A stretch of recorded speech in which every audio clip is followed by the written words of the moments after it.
Hello and welcome to Arteseco's 10th anniversary party. It's amazing to be here at Kingawa Street Chapel with such history and such a beautiful venue. We are live streaming this on our Facebook page and it'll be on YouTube as well later on. Really excited to have some of our favourite artists down at the chapel tonight. We're going to have Yopo, we're going to have Charlie Ormrod, we've got Nick Degg over there and Mark Rawlins and Erin as well, and then anyone who's bought tickets for this evening, we do have a gig afterwards at MASH, so we're going to have Lash kicking us off there, and we're also going to have Shy Men as well.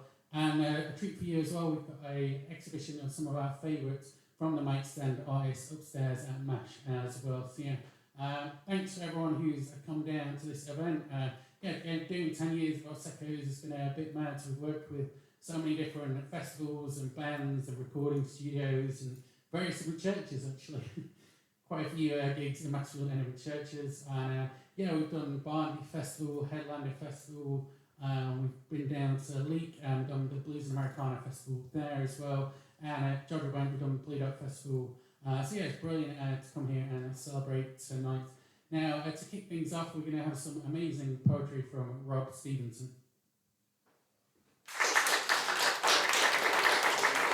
Alright, wonderful. Distinguished guests and Conway Animals Pets, thank you ever so much. My name's Rob Stevenson. I've come down on the train from South Manchester. I've come dressed tonight as Mr. Blobby at a job interview. I've come on the train from South Manchester. It's not too far geographically a distance. It's I don't know if you're familiar with the work of Northern Rail.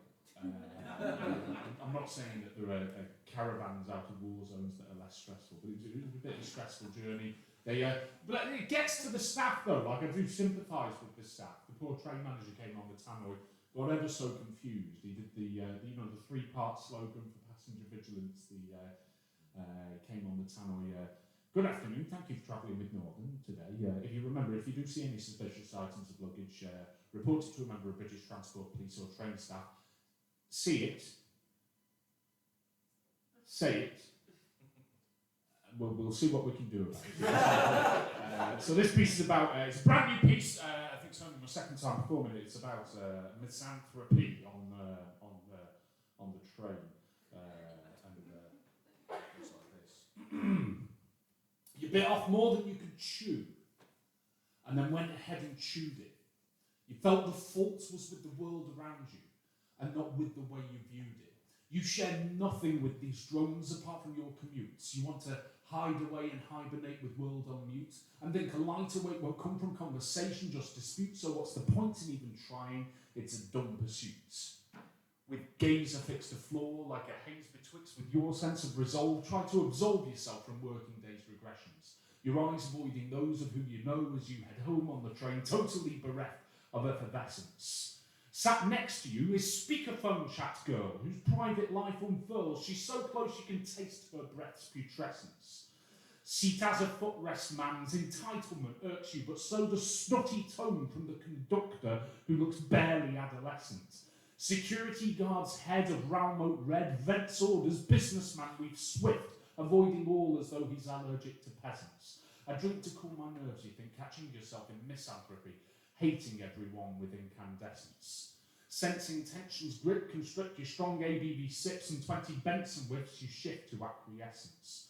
Your eyes collide with those of a passer-by, shining light upon you, bringing your awareness to the present. And it dawns on you. They're everywhere, 3 million in this city. Some you would view with envy and some you would view with pity. They might be walking home to joy to share in warm affection. They might be walking tentative to threat with no protection. Not just a blob of Coldplay fans, of homogenous clones, simpletons reading Sun articles from screens on their phones. Many of them are carers, a hero in someone's story, and some sure believe in fallacies of this land's former glory. Without the time to learn each detail, you fill gaps with fiction. But sat here, just watching them pass, you feel from them less friction. She could be very generous. He one day could advise you. That person might see you and lust of waking up beside you. Security guard volunteers to teach kids self-defence. Conductor has been trying to rebuild his confidence from bullying, harassment and abuse that made him hibernate. and hide from crowds and cower, to which you sure can relate. Speakerphone chat girl actively tries to understand the toils of her friends, even if conversations are unplanned. Seat as a footrest man tore the meniscus in his knee. He craves relief from pain as he awaits his surgery. And businessman is smartly dressed, not for a corporate meeting, but for the wake of a close friend. He's grieving. Life is fleeting. Life is fleeting. Life is fleeting. Life is fleeting. Life is fleeting. You bit off more than you could chew, and then went ahead and chewed it. Your spirit had depleted, and watching passing crowds renewed it. You've more in common with them. Try denying it in vain. You can share with them in joy, and you can share with them in pain. So chew through your adversity, stoic and with might, but look at that of who's next to you, and offer to take a bite. Thank you.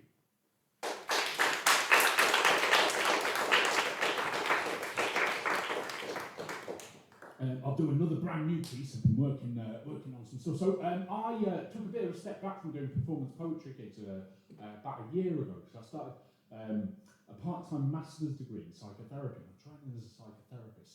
I know I talk about the blind leading the blind. It was World Mental Health Awareness Day on Thursday this week, which is great. I'm just wondering when World Proper Funding for Mental Health Services Day is.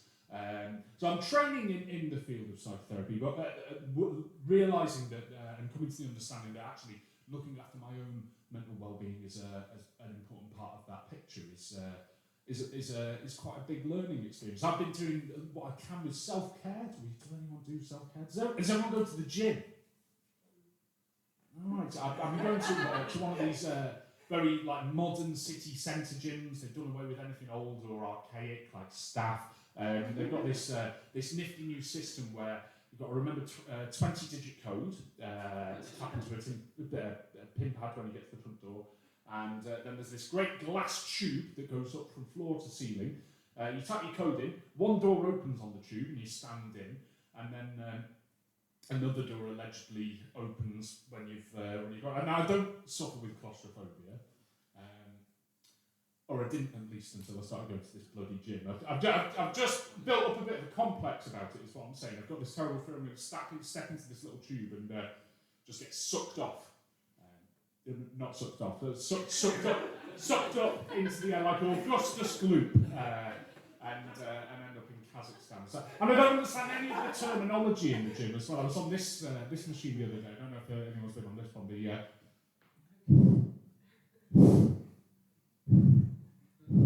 A gentleman came over to me and said, do you want to alternate? So I shuffled over, expecting we'd each have a cheek on the seat and sort of meet in the middle like this, like that. So this piece is about how the field of psychotherapy is going obsolete due to wellness apps that are going to save us all.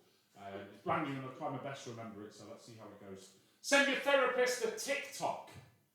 End your pessimism. Wellness apps will cease your woes. To a specialist, your shit docs.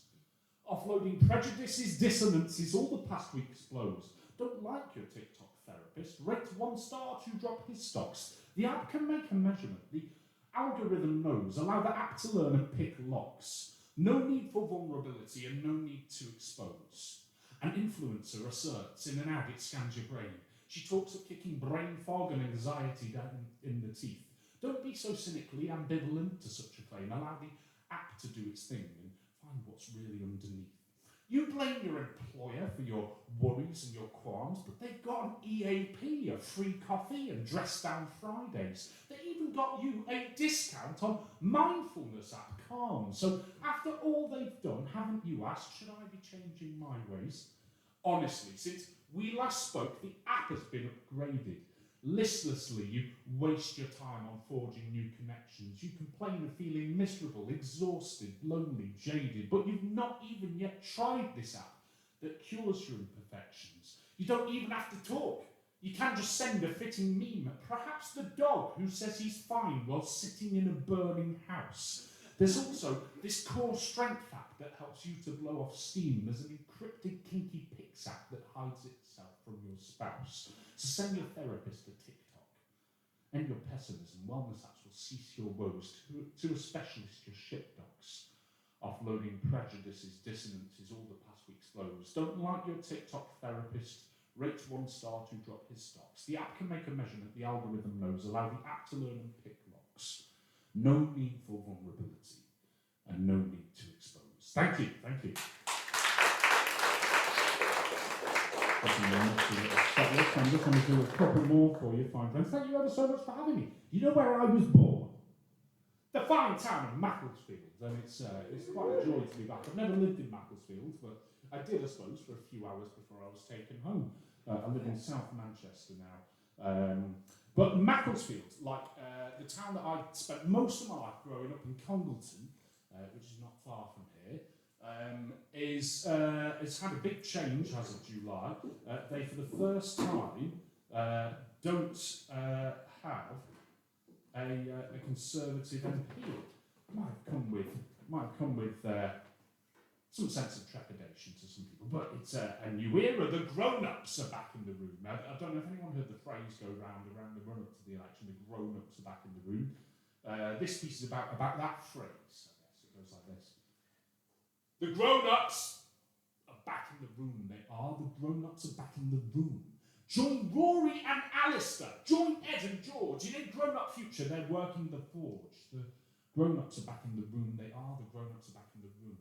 We'll go out and canvass. We'll knock at your door. We hate Rishi too. We just hate the left more. The working class have no one else to vote for, so the sensible centrists settle the score. The grown-ups are back in the room. They are. The grown-ups are back in the room.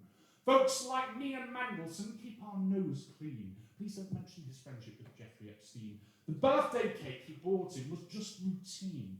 Please don't insinuate the obscene. The grown-ups are back in the room. They are. The grown-ups are back in the room. And two loony lefties would refuse to pander, so don't fall for their alarmist propaganda. A compromise seems so much fairer and grander. We'll simply send less refugees to Rwanda. We'll still have to send some. Let's be realistic. It's like diet racism. Don't you feel optimistic?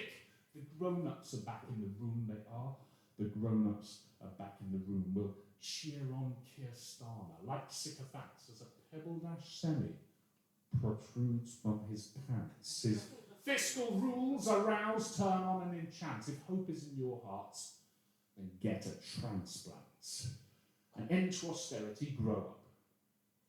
Climate change action, grow up. More money for healthcare, grow up. But please to the ballot box, show up. Thank you, thank you.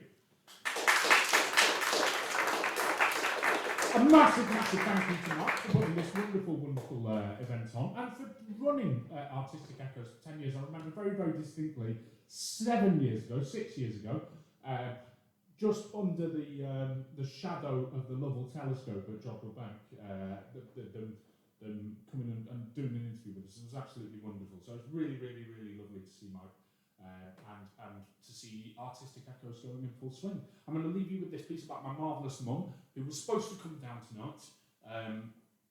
She lives just down the road in Congleton. I come from a single parent family. My mum has disabilities, and she supported me abundantly all the way through my nearly 34 years, albeit in the most peculiar of ways. I'll give an example. I had to move back home in my early 20s, and while I was there, I went out on a date, and we didn't really click on the date. And I arrived back home at my mum's house, and she was there at the front door. How did it go? How did it go? And I said, oh, we just didn't really click. And my mum said, oh, Rob, a good shag would cheer you up, wouldn't it?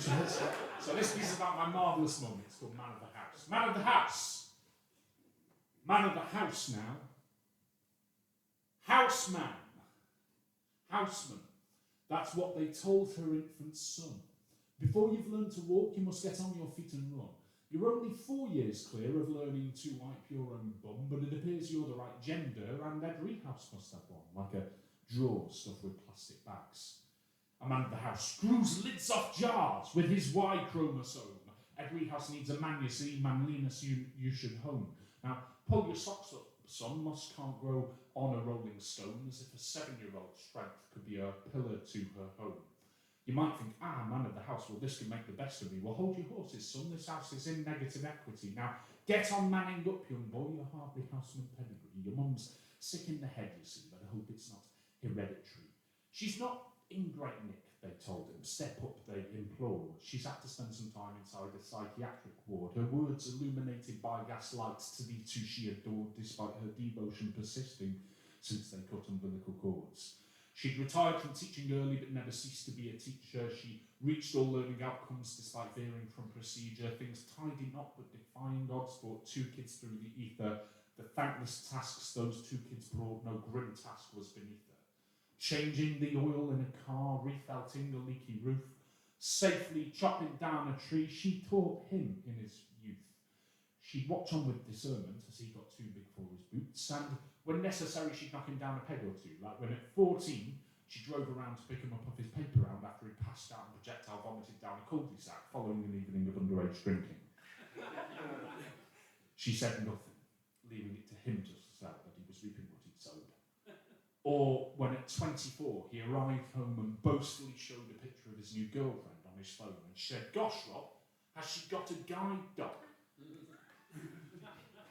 Facebook Market charity shop finds keep her heart a-boom. Massive white elephants are filling all her rooms, but these white elephants are gifts to friends, not useless heirlooms. 30-odd years ago she played guitar to him inside her room. But him, his masculine quests sequestered not. He yearned to manly summit. He found a manly task to do, but she'd already done it. He read about how men won bread, but she'd already won it. The web that kept them safe, it was his mother who had spun it. Man of the house said, this supposed role superfluous. There was no needed plan against the toils that followed. It was her who had the upper hand. The ignorant around them, they just didn't understand, for with his mother holding forth their house, it didn't need a man. Thank you ever so much, my fine friends. I'll leave you on that. I would be curious to just stick around to the end. I'm heading back up to Manchester. Ages ago we booked in to go to the warehouse project, so we're going to that. But I want to give a big thank you to Michael for putting this fantastic shindig on. And big thank you to all of you for watching me. Thank you, lots of love.